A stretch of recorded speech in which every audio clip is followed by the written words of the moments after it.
ಅವನು ಶಿಕ್ಷಕರ ಮಗ ಆಗಿ ನಾನು ಅವನಿಗೆ ವಿದ್ಯಾಭ್ಯಾಸದಲ್ಲಿ ಡಾಕ್ಟರ್ ಮಾಡಿಸ್ಬೇಕು ಅಂತಿದ್ದೆ. ಅದೊಂದು ಭಾಳ ಆಸೆ ಇತ್ತು ನನಗೆ.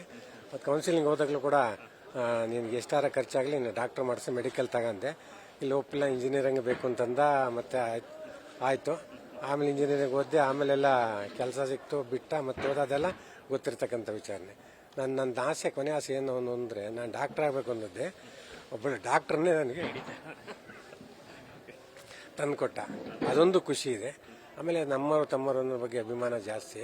ಅವನು ಇವ್ರನ್ನ ಏನು ಫಾಲೋವರ್ಸ್ ಏನಿದ್ದಾರೆ ಮತ್ತು ಫ್ಯಾನ್ಸ್ ಏನಿದ್ದಾರೆ ಅವನ್ನೆಲ್ಲ ಅಭಿಮಾನಿ ದೇವರುಗಳು ಅಂತಲೇ ಅವನು ಕರಿತಾನೆ.